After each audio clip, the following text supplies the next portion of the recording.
మొత్తం మీద చెప్పాలంటే. సార్ సార్ హోంమంత్రి అనిత ఫుల్ ఫైర్ జగన్పై దాడి, ఆమె కూడా తీవ్రంగా మాట్లాడారు నిన్న మొన్న. వాస్తవంగా అనిత ఒక్కరే కాదు, ఇక సంధ్య రోజు కూడా యువతకేవో డ్రగ్స్ ఇస్తున్నారని కూడా దానికి ఇది కంటిన్యూషన్. ఇప్పుడు కొండారెడ్డిని అరెస్ట్ చేస్తే మీరు ఎందుకు చర్య తీసుకోలేదు?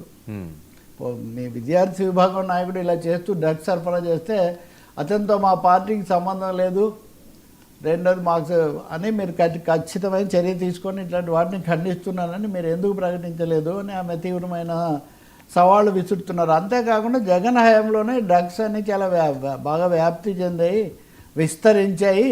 స్కూల్ బ్యాగుల్లో డ్రగ్స్ పెట్టి పంపడం అన్నది జగన్ హయాంలో జరిగింది అని ఆమె ఒక తీవ్రమైన ఆరోపణ. వాస్తవానికి స్కూల్ బ్యాగుల్లో డ్రగ్స్ పెట్టి పంపించారు జగన్ ప్రభుత్వం. జగన్ అన్నట్టే కదా ఇంకా దాదాపు.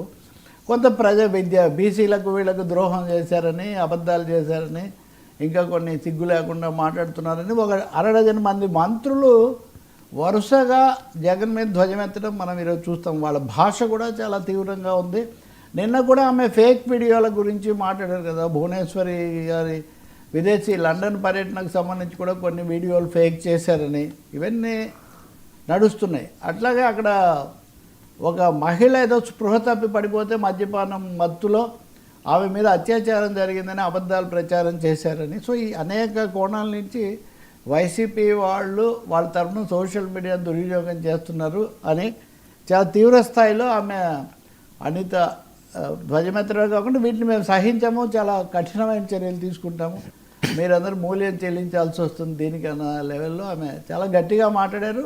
రాజకీయంగా గట్టి సమాధానం చెప్పాలి అన్నదే అనిత మాట్లాడిన మాటల యొక్క సారాంశంగా కనిపిస్తుంది. పైగా ఇవన్నీ లోకేష్ ఆదేశాల మేరకు జరుగుతుందని, అంటే మామూలుగా in the name of Chandrababu దగ్గర నుంచి in the name of Lokesh అన్నట్టుగా ఈ మంత్రులందరూ కూడా చెప్పడం సహజంగా వాళ్ళ కీలక నాయకుడు కాబట్టి ఆమె ఆ విషయం కూడా చెప్పి లోకేష్ వీటినేమి ఇంకోటి లోకేష్ విద్యామంత్రి కూడా. ఇప్పుడు మీరు గమనిస్తే ఇందాక జగన్మోహన్ రెడ్డి విద్యార్థి విభాగంతో కూర్చోవటం, వీళ్ళు కూడా విద్యార్థి విభాగానికి సంబంధించిన నాయకుడి మీదే ఈ ఆరోపణ ఇవన్నీ రావటం.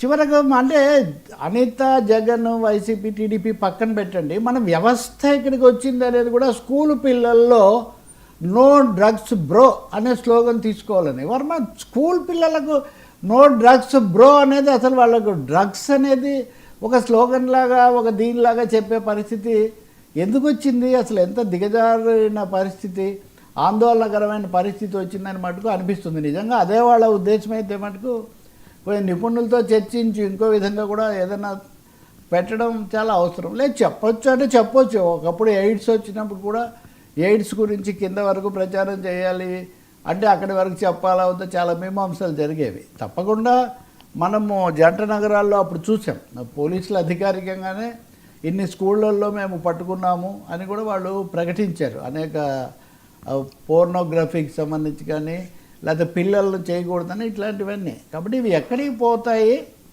ఏ పద్ధతిలో జరుగుతాయి? నేను ఇంకొక మాట కూడా చెప్పేది ఏంటంటే డ్రగ్స్ అయినా పోర్నో అయినా అత్యాచారాలైనా లేకపోతే అసాంఘిక శక్తులనైనా అందరూ కలిసి అరికట్టాలని నేను చెప్తాను. ఈ సమస్యను కూడా పసిపిల్లలు లేకపోతే స్కూళ్ళు వీటికి సంబంధించిన సమస్య కూడా రాజకీయంగా మిమ్మల్ని ఎవరైనా ఏదైనా అనుకోండి ఒకరినొకరు, కానీ ఇలాంటి విషయాలైనా అఖిలపక్ష సమావేశం వేసి అందరం కలిసి చేయాలి.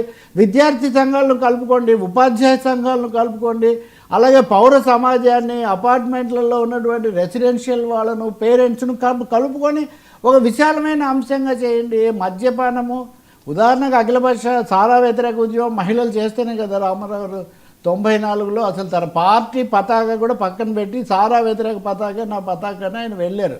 సో అంతా ఆ విశాల ప్రాతిపదిక మీద జరగాల్సినటువంటి అంశాన్ని పాలిటిక్స్తో ఎవరైనా కానీ ముడిపెట్టి వాళ్ళే కారణం మేమే కారణం అది మీరు చూసుకోండి.